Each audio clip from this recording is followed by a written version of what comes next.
Selline fakt, et sa oskad inimesele peale vaadates kirjeldada tema kodu. Ja ma ei taha küsida sinu käest nüüd, et hakka selle ja selle inimese kodu kirjeldama. Aga kust sul see inimese tundmise selline oskus on tulnud?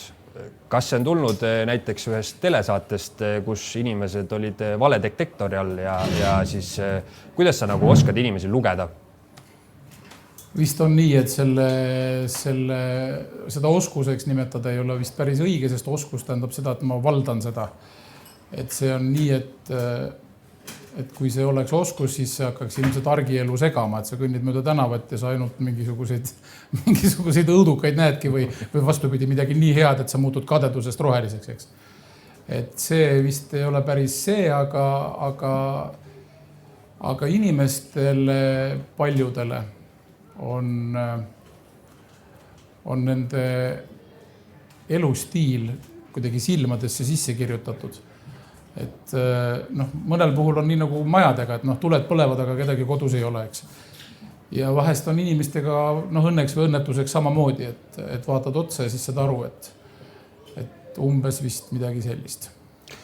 Ja ühes kohas sa ütlesid väga hästi, et seda eksistentsi ängi on tunda sealt Honda Accordi kerest.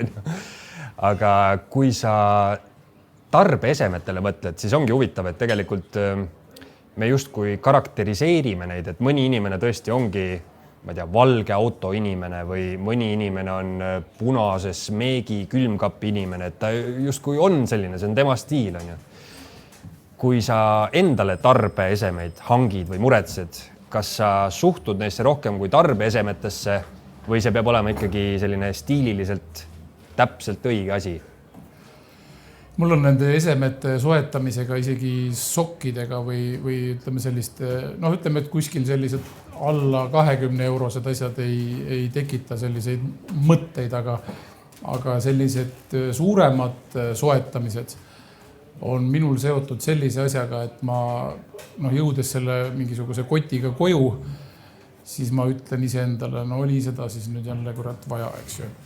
Et sellised vaatad, et kuskile pole panna, ruumi ei ole rohkem, aga näed ikkagi mingisugune emotsionaalne laks käis läbi ja oli vaja midagi osta või kuskilt võtta või midagi. Et selles mõttes mulle meeldivad raamatukogud oma kontseptsiooni mõttes, et ma nagu ei saa olla luru, kui ma võtan raamatukogust raamatu, sest ma tean, et ma võin ju enda mulje jätmiseks käia iga nädal raamatukogus ja võtta mingid hästi peeneid ja kõnekaid ja olulisi teoseid, eks ju, aga tegelikult ma ei viitsi neid lugeda, aga lihtsalt käin raamatukogus mõnele ilusale raamatukogu tüdrukule muljet jätmas, eks ju, et kas teil seda on ja nii.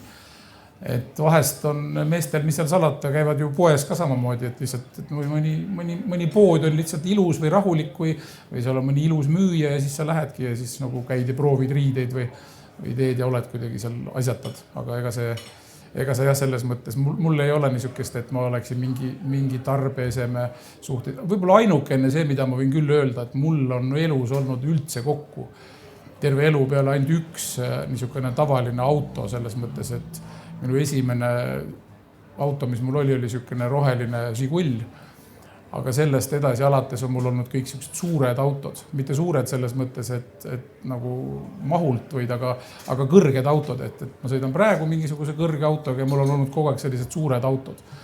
Ja see on võib-olla seotud lihtsalt sellega, et mulle meeldib lihtsalt nagu, et kui ma ronin kuhugi, et siis ma tunnen ennast paremini.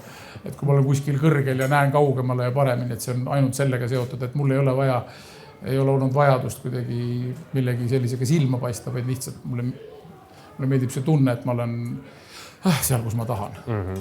No see on ka just kui selline inimtüübi omadus on ju, et kas sulle meeldib istuda hästi madalal, on ka väga edevad autod, kus inimesed istuvad peaaegu vastu asfalti taguotsaga on ju. Või siis vastupidi kõrgel, nagu pigem sina eelistad? No kui ma vahest sõidan taksoga, siis ma tunnengi iga kord, et ma istun asfaldi peal, sellepärast, et ma olen harjunud kõrges autos sõitma. Et see on küll, jah. Eesti esu.